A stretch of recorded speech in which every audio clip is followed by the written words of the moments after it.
This session will talk about the culturally and linguistically responsive reflection questions that were shared during the Unpacking Assumptions Part 2 series. During the series, we talked about the importance of how can transition practitioners begin digging into culturally and linguistically responsive practices when they're working with families and students to increase the opportunity for culturally responsive transition plans. The National Technical Assistance Center on Transition, the Collaborative, have cited 3 practices that can support educators in making sure that they are providing opportunities for transition that are culturally and linguistically responsive. Number 1 is to consider your biases, your own personal biases as an educator, and the assumptions that you make about students and families in an ongoing effort to really get to know yourself and get to know when those practices may be hindering opportunities for students. This ask is really pushing you to get uncomfortable and look at your own practices and areas that you can grow. The second ask from NTACT, or the National Technical Assistance Center, the Collaborative, is to learn about and share the impact of multiple identifiers for students and youth with disabilities, meaning that a student isn't just one thing. They have multiple experiences and multiple things going on in their lives and in their communities and within their families that are strengths that can really help to support the transition practice. Take the time to learn about the students and the families and really get an understanding of things that they're participating in or could participate in that can really make some positive impacts for post-secondary goals that the students may have. The third ask from NTACT is planning and instructing and coordinating and working together to provide focused services for students and youth and their family, and working together with the communities in which students live in. We often talk about, for example, outside agencies, and we think of DVR and ADRC, potentially an independent living center, but would ask you to dig in. Do we ever look at other agencies or other groups within the student's very own community that could help greatly to support, again, increasing post-secondary outcomes for students? As we begin this discussion, the Transition Improvement Grant knew that there was a place for the opportunity for educators to really dive in and take a look at themselves. So in supporting those culturally responsive practices through the support of a focus group of different Wisconsin stakeholders and also some national stakeholders, the Transition Improvement Grant worked together with that group to identify what are ways that transition professionals can critically reflect on their own biases, on students who have been marginalized within their district.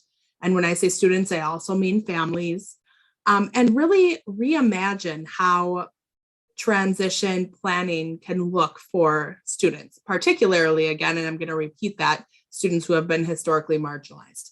So the handout that is linked next to this video provides you with reflective questions as you're going through the Wisconsin Post-Secondary Transition Plan. So these reflective questions are linked to each section of the Wisconsin Post-Secondary Transition Plan, or the PTP, and they're an opportunity to reflect on individual interactions. So when you go through these reflective questions, it's really looking at one transition plan that you're creating. You're looking at the experiences that you had with the student and with their family and with the community as a whole to help support that specific student. In doing that, it's offering you the opportunity to identify some personal growth and work to practice culturally responsive transition planning with the students and families that you're currently serving. You do see a link right here, which would bring you to the reflection handout, and I'm just going to open that up quickly to show you. And on the second page, you see the actual specific questions that go with each section. So you can see, like, for example, in the post-secondary transition planning app, there's the student and family invite. Here are the reflective questions that you as an educator can look at as you're going through that process with developing one post-secondary transition plan. It goes through also with age-appropriate transition assessments, post-secondary transition goals, pre-employment transition services, annual goals, the course of study, engagement with outside agencies, and age of majority. Again, our recommendation would be to print this out and use this as you're reflecting on every single PTP that you develop with the students that you're working with. I do want to show you as well, however, that you can also access all of those questions directly in the PTP application. So this is one of the pages for the PTP. So you can see that this is the section on transition assessment. You have the questions, has an age-appropriate transition assessment been completed, and has the team reviewed the student's academic and career planning process.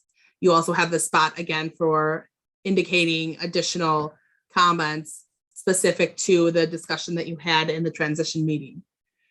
If you want to access those questions as you're going directly through here, you click on this best practices button. And when you select that, it will bring up the specific CLRP questions that coincide with that section of the PTP. So you are able to access it in multiple places. Again, the goal of this handout and these questions that are available in the PTP, because they are the same thing, is really to allow you as an educator to reflect on your own practices, work on getting uncomfortable, and set goals for yourself to increase outcomes for students with disabilities who have been marginalized in the past, both students and families. Thank you so much for engaging in this practice. We really feel that this will provide some opportunity to make some great gains for students relating to their post-secondary goals.